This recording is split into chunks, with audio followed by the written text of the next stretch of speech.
Hi guys, इस video में discuss करेंगे हम हमारा सवाल ऑड इवन लिंक लिस्ट का सॉल्यूशन।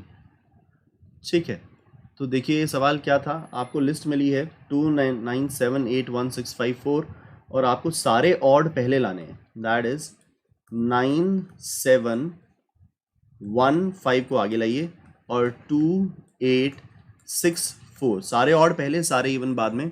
उनका ऑर्डर जो रिलेटिव ऑर्डर था वो पहले जैसा रहना चाहिए। सारे ऑड्स का आपस में सही, सारे इवन्स का आपस में सही, बस ऑड पहले आएंगे और इवन बाद में चले जाएंगे। हमें ये ओ एन टाइम और कांस्टेंट स्पेस में मैनेज करना था। ऑल्सो हमसे एक और रिक्वेस्ट की गई थी कि अगर कोई इवन एलिमेंट हो ही नहीं तो सिर्फ ऑड की लिस्ट बन जाएगी, और कोई ऑड एलिमेंट हो ही नहीं तो इवन की लिस्ट बन जाएगी। हमसे हेड और टेल को ढंग से सेट करने को कहा गया था, क्योंकि ऐड फर्स्ट और ऐड लास्ट कॉल करके इसको टेस्ट किया गया है। ठीक है, तो देखिए हम क्या करेंगे। हम वही तरीका इस्तेमाल करेंगे जो हमने रिमूव डुप्लीकेट में इस्तेमाल किया था, और उस तरीके की खास बात यह है कि वो ऊप्स पर बहुत अच्छे से डिपेंड करता है। वो नई लिस्टें बनाता है और उस पर ऐड लास्ट रिमूव फर्स्ट वगैरह कॉल करता है। उससे क्या होता है, जो नीचे की डिटेल्स हैं, डर्टी डिटेल्स की, साइज 0 था तब क्या किया, साइज 1 था तब क्या किया, वो सारी हाइड हो जाएंगी। एब्स्ट्रैक्शन हमको मिल जाएगी, लिंक लिस्ट की एब्स्ट्रैक्शन मिल जाएगी, और हम हायर लेयर ऑफ एब्स्ट्रैक्शन पे काम करते हुए क्लीनली सोच पाएंगे। तो ये मेरी दिस वाली लिस्ट है। मैंने एक ऑड लिस्ट बनाई, मैंने एक इवन लिस्ट बनाई। इसमें से रिमूव फर्स्ट किया, इवन में ऐड किया, ऐड लास्ट। ऑड को यहाँ पे रिमूव फर्स्ट, ऑड है तो ऑड वाली लिस्ट में add last, add last, even में ऐड लास्ट, ऑड में ऐड लास्ट, दिस से रिमूव फर्स्ट, इवन में ऐड लास्ट, दिस से रिमूव फर्स्ट, ऑड में ऐड लास्ट, दिस से रिमूव फर्स्ट, इवन में ऐड लास्ट। तो अपने पास ऑड और इवन की लिस्ट पूरी तैयार है। अब मैंने क्या बोला, ऑड की टेल का नेक्स्ट, इवन का हेड। अब दिस का हेड मैंने ऑड के हेड पे रख दिया, और दिस का टेल मैंने इवन के टेल पे रख दिया, और दिस का साइज दोनों के साइज का समेशन कर दिया। तो अब मेरी लिस्ट को कोई पढ़ेगा तो 97152864 उसको नजर आएगा। लाइए इसे कोड करें। तो कुछ लोग ऐसा इंसिस्ट कर सकते हैं कि आप इसको नोड से क्यों नहीं कर रहे हैं, आप लिंक लिस्ट क्यों इन्वॉल्व कर रहे हैं। मैं ही बोलता हूँ लिंक लिस्ट से करना इसलिए सुपीरियर आइडिया है, क्योंकि जितनी भी छोटी छोटी डिटेल्स हैं, साइज 1 वाली, साइज 0 वाली, हेड टेल को नल सेट करने वाली, वो सारी डिटेल्स मेरी लिंक लिस्ट के ऐड लास्ट रिमूव फर्स्ट में मैनेज्ड हैं। मैं वो क्लटर ना अपने कोड में ना अपने दिमाग में रखना चाहता हूँ इस सवाल को सॉल्व करते हुए। ठीक है, ले देकर बात ये होती है कि क्या हम सेम टाइम और स्पेस कम्प्लेक्सिटी मीट कर पा रहे हैं कि नहीं कर पा रहे हैं। यहाँ पर हम लिंक लिस्ट यूज करके सेम टाइम और स्पेस कम्प्लेक्सिटी मीट कर पाएंगे। तो now it does not make sense कि हम नोड का कोड यहाँ पे लिखकर क्लटर मचाएं। वो क्लटर हमारा दिमाग और कोड दोनों को ही खराब करेगा। तो जब हमने एक हायर लेयर ऑफ एब्स्ट्रैक्शन तैयार कर रखी है लिंक लिस्ट नाम की, जो कि नीचे की डिटेल्स को हाइड कर रही है, तो हम उस पर डिपेंड करेंगे। वो हम ही ने तो लिखी है।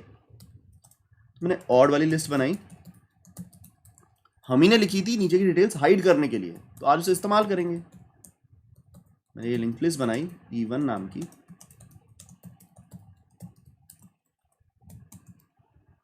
वाइल दिस में लोग हैं, दिस का साइज ग्रेटर देन 0 है, तो दिस में हम रिमूव फर्स्ट करेंगे, गेट फर्स्ट करगा, और उसके बाद उसमें से तो रिमूव कर दिया। ये रिमूव मैं क्यों कर रहा हूँ, ताकि नोड एक मोमेंट पर एक ही लिस्ट में जिंदा हो, जिससे स्पेस कम्प्लेक्सिटी O1 ही रहेगी। ठीक है, अब अगर ये नोड इवन है तो इवन लिस्ट में ऐड हो जाए, ऑड है तो ऑड लिस्ट में ऐड लास्ट हो जाए।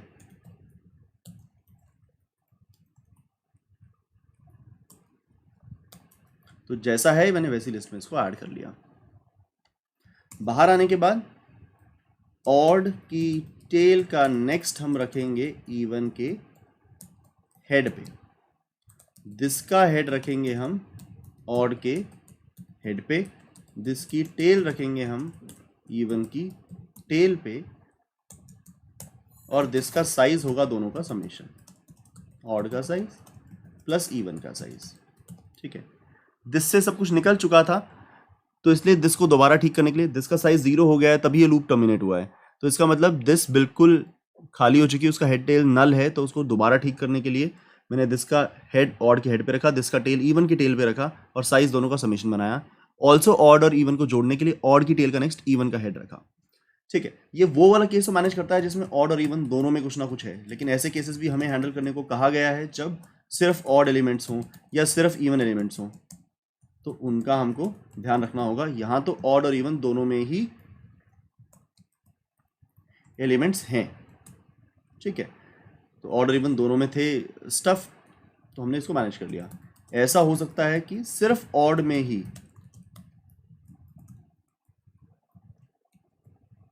डेटा हो, उस केस में हम सब कुछ ऑड से ही उठाएंगे।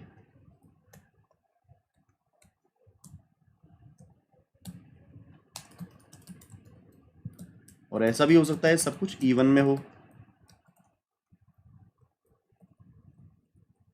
उस केस में हम सब कुछ इवन से उठाएंगे,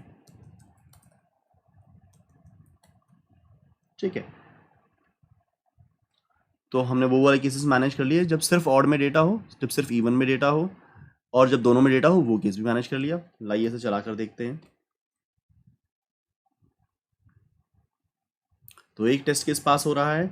लाइए सारे टेस्ट केस के लिए चला कर देखते हैं।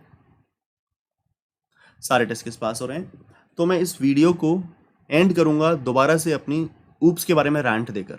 वो रैंट ये कहती है बेटा कि इस कोड को हम नोड्स की टर्म में लिख सकते थे, लेकिन वो अच्छा आइडिया नहीं होता, क्योंकि हम नीचे की डिटेल्स में घुस जाते। हमने लिंक लिस्ट, जो कि एक ऊपर की एब्स्ट्रैक्शन है जिसमें ऐड लास्ट, रिमूव फर्स्ट, बहुत सारे केसेस हैंडल करते हैं, उसकी मदद ली ताकि हमें नीचे का क्लटर हैंडल ना करना पड़े। उसकी वजह से कोड साफ सुथरा है। तो ऊप्स का तो प्रॉमिस ही ये था, ताकि आपका कोड ज़्यादा मॉड्यूलर हो, ज़्यादा रीडेबल हो, आप क्लैरिटी से सोच पाएँ और आपका कोड पढ़ने वाला भी क्लैरिटी से समझ पाए। तो इसलिए मैंने इसको एक ऊपर की लेयर ऑफ एब्स्ट्रैक्शन पे लिखा। मैंने नोड से पंगे नहीं लिए। उम्मीद करता हूँ तुमको मेरा थॉट प्रोसेस समझ में आया होगा, मेरी रीजनिंग समझ में आई होगी।